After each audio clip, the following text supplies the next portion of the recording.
متحدہ عرب امارات کے شہر دبئی میں امریکی قونصل خانے پر ڈرون طیارے سے حملہ ہوا ہے۔ قونصل خانے کی عمارت میں لگی آگ پر قابو پا لیا گیا ہے۔ ذرائع کے مطابق شہری دفاع کی فائر بریگیڈ مقام واقع پر پہنچ گئی تھی۔ ڈپلومیٹک ایریا کو گھیرے میں لے کر ریسکیو کا عمل یہاں شروع کیا گیا تھا۔ دھماکے کی آواز کئی کلومیٹر تک سنی گئی۔ دبئی حکومت کا کہنا تھا کہ واقعے میں کوئی جانی نقصان نہیں ہوا ہے۔ صورتحال کو مکمل قابو میں بتایا گیا۔ امریکی سفارت خانے کے ساتھ برطانوی ہائی کمیشن بھی موجود تھا، جبکہ سعودی عرب اور قطر کے قونصل خانے بھی قریبی فاصلے پر واقع ہیں۔ اس حملے کے بعد بھی خوف کا ماحول دیکھا گیا۔ دبئی کے بعض علاقوں میں لوگ تشویش میں مبتلا دیکھے گئے اور کئی لوگ جو کہ آس پاس کے علاقوں میں مقیم تھے خوف کے عالم میں اپنے گھروں سے نکل کر آئے ہیں۔ جب سے ایران پر اسرائیل اور امریکہ کے حملے ہوئے ہیں، ایران کی طرف سے مشرقی وسطی کی کئی ممالک میں اور اس کے ساتھ ساتھ خلیجی ریاستوں پر بھی حملے کیے جا رہے ہیں، اور دبئی اور ابوظبی پر مسلسل امریکی مفادات پر حملے کیے گئے ہیں۔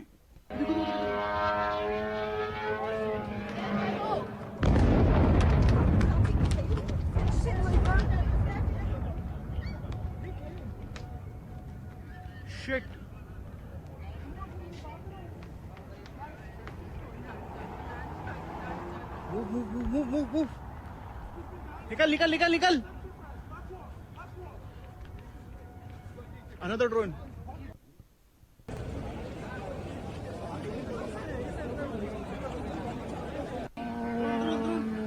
Uy! Hala! Uy, shit! Tago! Tago! Tago! دوسری طرف ایران نے سعودی عرب میں واقع امریکی سفارت خانے میں CIA کے اسٹیشن کو تباہ کر دیا ہے۔ ریاض میں واقع CIA کے مرکز کو مشتبہ ڈرون سے نشانہ بنایا گیا، جس سے عمارت کی چھت جزوی طور پر تباہ ہو گئی۔ ذرائع کے مطابق یہ واضح ابھی تک نہیں ہو پایا کہ حملے میں CIA کا کوئی ایجنٹ ہلاک یا زخمی ہوا ہے۔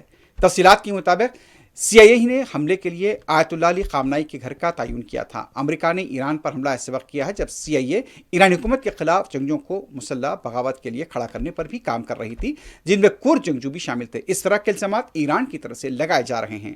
اس دوران سعودی فوجیوں نے ملک کے مشرقی علاقے میں ڈرون کو تباہ کرنے کا دعویٰ کیا ہے۔ یہ بھی بتایا گیا کہ الخرج کے علاقے میں بھی آج صبح ڈرون کو ناکام بنایا گیا ہے۔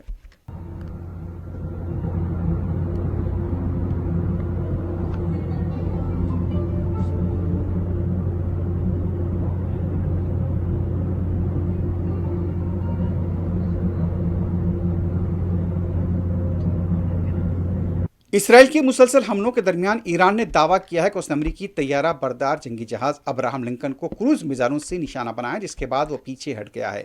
ایرانی پاسداران انقلاب نے دعویٰ کیا کہ کسی جوابی کارروائی کے دوران امریکی طیارہ بردار بحری جہاز ابراہم لنکن کو 4 کروز میزائلوں سے نشانہ بنایا گیا۔ تفصیلات کے مطابق پاسداران انقلاب کے ترجمان نے بتایا کہ جہاز ایران کے جنوب مشرقی ساحل شہر چابہار سے تقریباً 250 سے 300 کلومیٹر کے فاصلے پر موجود تھا۔ ان کے مطابق میزائل حملے کے بعد امریکی طیارہ بردار جہاز کو بحر ہند کے جنوب مشرقی حصے کی طرف پیچھے ہٹنا پڑا ہے۔ ایرانی فوج کے ترجمان نے دعویٰ کیا کہ مختلف حملوں کے نتیجے میں 650 سے زیادہ امریکی فوجی ہلاک یا زخمی ہوئے ہیں۔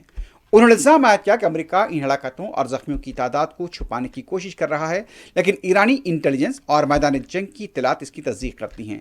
ادھر بحرین میں قائم امریکی بحریہ کے 5ویں بیڑے کے ہیڈ کوارٹر پر متعدد حملے کیے گئے، جس میں تقریباً 160 امریکی اہلکار ہلاک یا زخمی ہوئے ہیں۔ یہ بھی دعویٰ ایران کی طرف سے کیا گیا۔ اسی دوران امریکی بحریہ کے جنگی معاون جہاز کو بھی ایرانی میزائل حملوں میں شدید نقصان پہنچنے کا دعویٰ کیا گیا ہے۔ ادھر امریکی فوج نے یہاں پر اس طرح سے اب تک کی اطلاعات مل رہی ہیں، کویت کے شعبہ بندرگاہ پر ہوئے حملے میں اپنے 4 فوجیوں کی ہلاکت کی تصدیق کی ہے۔ 4 فوجیوں کی تصاویر اور ناموں کو جاری کر دیا گیا ہے۔ کویت میں امریکی سفارت خانے کو بھی حملے کا نشانہ بنایا گیا تھا۔ دوسری طرف کویت میں 11 سالہ لڑکی بھی ایرانی ڈرون کے حملے میں جاں بحق ہوئی ہے۔ اس دوران ایرانی فوج نے مشرق وسطی میں امریکی فوجی اڈوں پر کیے گئے حملوں میں امریکیوں کی ہلاکت کی تعداد سے متعلق بیان دیا ہے۔ ایرانی فوج کا دعویٰ سامنے آیا ہے کہ مشرق وسطی میں امریکی فوجی اڈوں پر حملوں میں بڑی تعداد میں امریکی فوجی ہلاک ہوئے ہیں۔ ایرانی فوج کا یہ بھی کہنا ہے کہ ہلاک اور زخمی امریکی فوجیوں کی مجموعی تعداد 650 ہے۔ اس دوران ایران کی IRGC نے دعویٰ کیا کہ آبنۂ ہرمز پر اس نے مکمل کنٹرول حاصل کر لیا ہے۔ ادھر عراق کے دارالحکومت بغداد کے قریب امریکی اڈے کے پاس بھی دھماکے کی آواز سنی گئی ہے۔ بتایا جاتا ہے کہ بغداد ایئرپورٹ کے قریب امریکی تنصیبات کے پاس حملہ کیا گیا۔ الجزیرہ کے مطابق بغداد انٹرنیشنل کے قریب امریکی سفارت خانے کے پاس لاجسٹک سپورٹ کیمپ کو نشانہ بنایا گیا، لیکن ابھی اس بارے میں نقصانات کو لے کر کوئی اطلاع یا تصدیق نہیں کی گئی ہے۔ اس دوران اسرائیل کا دارالحکومت تل ابیب ایرانی ڈرون اور میزائل حملوں سے دہل گیا ہے۔ 24 گھنٹوں کے دوران تل ابیب اور دوسرے کئی مقبوضہ علاقوں پر میزائل اور ڈرون حملے ہوئے ہیں۔ وقفے سے خطرے کے سائرن سنے گئے ہیں۔ اسرائیلی فوج نے حملوں کو ناکام بنانے کا دعویٰ کیا ہے، لیکن کئی مقامات پر عمارتوں کو زبردست نقصان پہنچا ہے اور کئی گاڑیاں جھلسی ہوئی حالت میں دیکھی گئی۔ اسرائیل کی طرف سے ابھی تک ہلاکتوں کو لے کر کوئی اعداد و شمار پیش نہیں کیے گئے۔ 40 سے 50 تا عمارتوں کو زبردست نقصان ہوا ہے۔ کئی لوگ شیلٹرز اور بنکرز پر پناہ لینے میں مجبور ہیں۔ امریکہ اور اسرائیل کے ایران کے مختلف شہروں بشمول دارالحکومت تہران پر حملوں میں اور بھی شدت دیکھی جا رہی ہے۔ امریکی فوج نے بتایا کہ ہفتے سے اب تک ایران میں 2000 مقامات پر حملے کیے گئے، 17 ایرانی کشتیوں اور ایک آبدوز کو تباہ کیا گیا۔ ایران کے کئی علاقوں پر مسلسل حملے ہوئے ہیں۔ خرم آباد کے علاوہ تہران کے آزاد اسکوائر کے پاس بھی کیے گئے حملوں میں درجنوں شہید ہوئے ہیں۔ ایران میں ہلاکتوں کی تعداد 800 سے تجاوز کر گئی ہے۔ کئی مقامات پر لوگوں کو محفوظ مقامات پر منتقل ہونا پڑا ہے۔ اس دوران ایران کی طرف سے امریکہ کے ڈرونز کو تباہ کرنے کا بھی دعویٰ کیا گیا ہے۔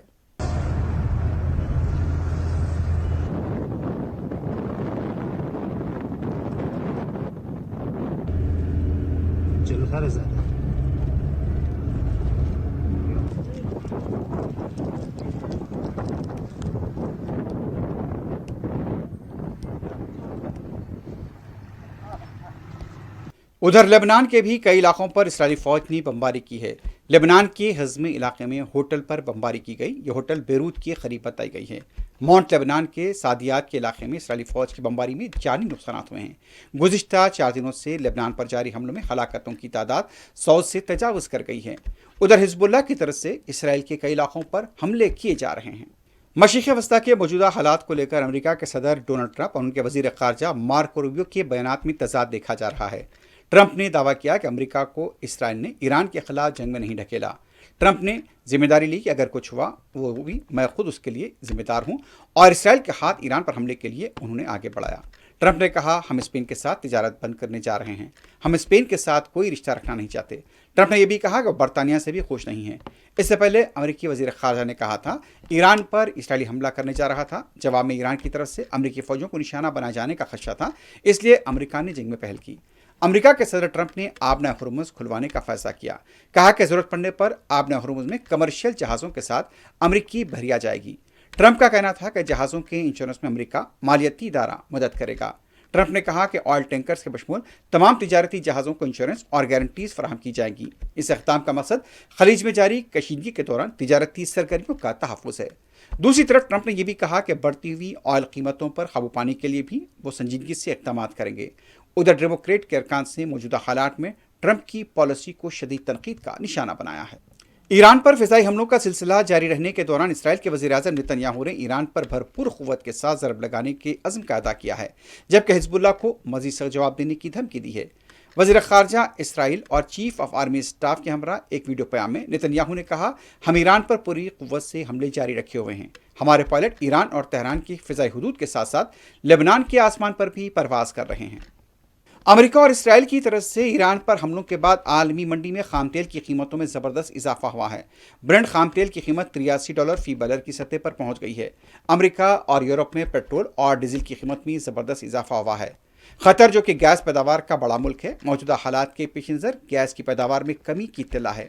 دوسری طرف ٹریڈنگ کے آغاز پر سونے کی قیمت میں بھی تقریباً 2% کا اضافہ ہوا ہے۔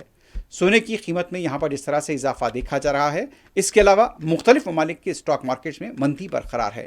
ذرائع کے مطابق کورین اسٹاک ایکسچینج میں 6%، جبکہ جاپان میں 3% کی گراوٹ ہوئی ہے۔ تیل کی قیمتوں کا اثر دوسری ریاستوں پر بھی پڑتا ہوا دکھائی دے رہا ہے۔ خاص طور پر امریکہ میں لوگوں نے شکایت کی ہے کہ تیل کی قیمت میں اضافہ ہوا ہے۔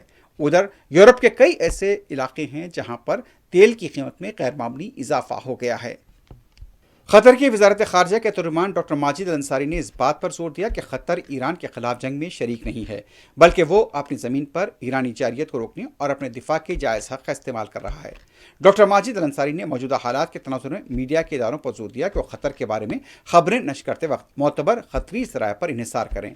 قطر نے اپنی سرزمین پر بیلسٹک میزائلوں اور ڈرون طیاروں کے ذریعے کیے گئے ایرانی حملوں کی مذمت کی ہے۔ All India Muslim personal law board نے ایران کے خلاف امریکہ اور اسرائیل کی جانب سے کیے گئے مشترکہ حملوں کی سخت مذمت کرتے ہوئے اسے بین الاقوامی قانون اور اقوام متحدہ کے چارٹر کی کھلی خلاف ورزی قرار دیا ہے۔ بورڈ نے ایران کے سپریم لیڈر آیت اللہ علی خامنائی کی شہادت پر گہرے رنج و غم کا اظہار کرتے ہوئے کہا کہ ان کا انتقال مسلم دنیا کے لیے بڑا نقصان ہے۔